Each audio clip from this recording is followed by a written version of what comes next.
What a game. Uh, 4 games in, we have 2 overtime games. We beat a good basketball team tonight. Physical, tough, defensively, long. Our guys had to, really dig deep to find a way to win. And I was just proud of our guys' effort. I thought they played hard. It took us a while to adjust to their length and their size and athleticism. As the game wore on, I think we got a little more comfortable. And we got back to playing UCF basketball. And what a good win for our program. Coach, congratulations on the win. What did you see early? You just said it took a little bit of time to adjust to their tempo and everything. What was happening early, and then what did you like? What did you see differently late in the second half, and then late in the first half, and in the second half when you made your run? Well, I thought they played with a lot of force. They just played with a lot of force on both ends. They pushed the ball hard. Their pace is really fast. Combine that with defensively, they're very stingy. It's hard to get anything easy. I think they blocked like 6 shots in the first half. So our guys hadn't seen that this year, where guys are flying around blocking that many shots and altering shots. So it was an adjustment. It took us about 16 minutes for our guys to kind of, get comfortable in how we had to play to be successful. I thought we ended the half well, even though we were still down by about 9. I felt we ended it well. We ended it with some momentum. Then we were able to kind of collect ourselves at halftime, talk about the things we need to do better. And I thought our guys came out and executed well in the second half. Yeah, Coach, talk a little bit more about that first half. Monday, you didn't create many didn't cause many turnovers, and then that first half, a lot of turnovers. You dug yourselves a hole there. Definitely, we got off to a slow start, and they jumped us right away. Like I said, played with a lot of force, and our guys had to get comfortable. And to our guys' credit, they started playing with more composure as the game went on. Early on, I didn't think we were as composed, and we weren't concentrating on the things we needed to do that we said in the game plan. We got away from it a little bit, but after we collected ourselves, I thought we settled in, as I said, toward the end of the half, and we got some momentum, and I think we rode that momentum into the second half and was able to kind of get back in the ball game. Coach, surely the fans are going to be curious, facing a Big 12 opponent with this group and the coming move to the conference next year. How big a deal was it for them to come out, even without Darius Johnson, and take them to overtime and win this game? I think it's huge for our guys. I mean, as you know, we're not looking into the future right now. I understand the fans and everyone is, but we're so locked in on what we want to do in the American Conference. As I said, this is our last year in the American. It's been a great conference. Some great teams, some great coaches, and so we're just trying to make sure that we're preparing ourselves for a battle that we're going to have, starting in January in that conference. Moving forward to the Big 12 when that time happens, I think this will serve us well from the standpoint of having an understanding of how the game is played. And I think our guys will be able to revisit these moments and understand what we're going to have to do to try to give ourselves a chance to be successful in that conference. Coach, we've talked about your front court depth, and C.J. Walker with a great block on Cisse there at the end of overtime. Do you feel your team's got that identity defensively, like you've had some of your best teams in your, the 19 team that had identity? Well, I'm never satisfied, but today I thought it was a great defensive effort, man. To hold that team to 29% for the field for the game and 10% from three. I mean, that's a great effort against any team, and let alone a team like this. So I was really proud of how our guys played, and we have to hang our hat there. As you mentioned before, this group hadn't been together very long, and so the one thing we know we can do is we can defend. And we can build our game off of that, and that's what we're trying to do. Like I said, our defense is definitely ahead of our offense, and that's not a bad thing. I think we'll continue to get more fluid offensively, more continuity offensively as we know each other better. But right now, there's no excuse for us not to defend at a high level. We got some guys that can guard. They understand our system a little bit better, and so that's what we hang in our hat. Coach, would you talk to Taylor's maturity? He got into foul trouble there, but he was able to keep his composure. You know what? He definitely plays older than he is. He definitely was able to keep his composure with a little foul trouble. He's been in those situations, not at this level, of course, but he's been in these situations, on his teams growing up. And so he understands, what he's supposed to do, how to play with fouls. And so he has a maturity about him like that. And we trust him in some of those situations. And so the night was one of those nights. But I thought he gave a great effort. I thought both offensively and defensively, he gave us a lift. And I think he just really stayed focused throughout the game and made some big plays for us.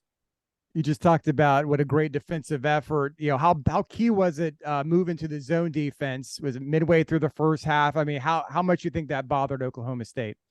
I thought it slowed them down a little bit. I thought it slowed them down, which gave us a chance to catch our breath. They play at such a fast pace, so if you get to run up and down with them, then you never get a chance to settle in defensively. And so, we're primarily a man-to-man team, but we felt let's take a look at it. Let's see if it can't get the rhythm of the game a little bit disjointed, a little bit slower, so we can get more of a pace that we want. And I thought we did. I thought when we went to zone, especially late in the second half, I thought it kind of slowed everything down. Our guys were able to slow down a little bit, see a little bit more on the floor, and we were able to kind of get some momentum. Taylor with another double-double tonight, Coach. But CJ Kelly having another double-digit game in points coming off the bench. How big is it to see that from him 2 games in a row?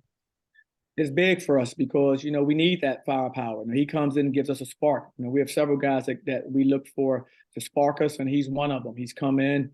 He's made big contributions. He's made big shots for us, big free throws, and he's a really good defensive player. And that's the thing that no one ever talks about with him. He guards very well. He's using the right place. He can guard on the ball. He can guard off the ball. So, we utilize him way more than just his ability to score. And so he gives us a lift in a few areas. Another overtime game for your team. You mentioned it earlier. What have you learned about them now through this overtime? One, I learned we're resilient. And 2, I think we learned from that first overtime, the game we played against UNC Asheville. I think we learned from that game. When our guys came to the sideline, we were different. We weren't the same team that came to the sideline each overtime versus Asheville. Our guys came in. You could see it in their eyes that, we're not going to let it get away. We're going to be the aggressor in overtime. We're going to be the ones. We're going to defend. You can see it. You can hear the talk, and they were, just the positive, the feeling. Nobody's shoulders were down. Everybody was so upbeat going into overtime. That even gives me as a coach confidence. I'm already confident enough as it is. But when you see your players acting like that, it just, permeates around through the whole team. And that's what I felt when we went to overtime tonight.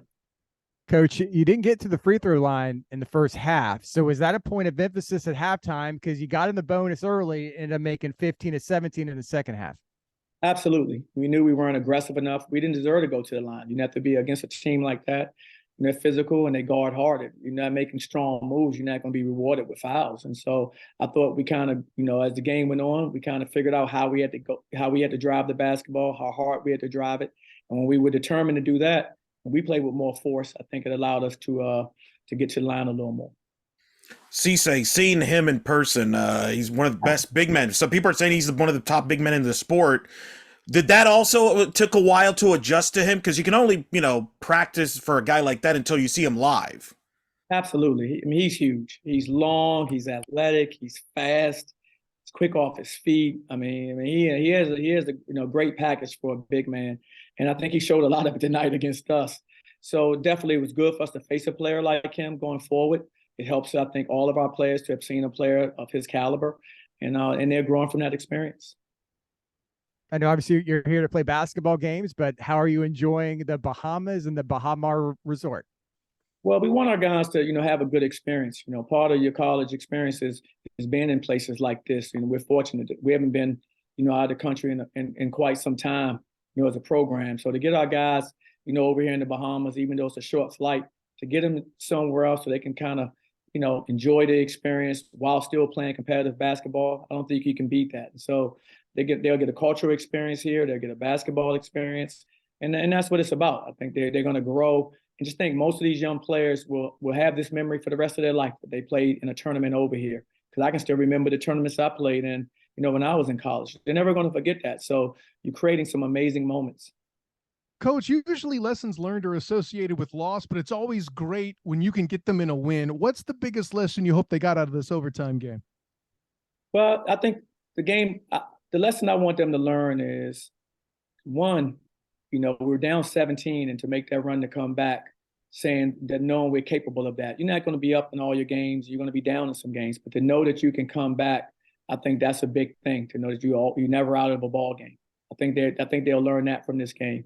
I think they learned a lot about themselves, from the first half to the second half. I think it was a tale of two halves.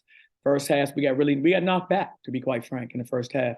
And I thought a lot of times the team get knocked back, they'll never get back up. Our guys got back up, and they fought, in the second half, and we were able to pull out a win. So I think that's something that we've learned, that what it takes to be in that situation to come out of it victorious. So I think those are a couple of things that we learned, and I'll look at the film to see what else we'll learn from it. But it was a good, hard-fought victory. Awesome. Thank you, guys. Thank you, Coach. All right, guys, take care. I've got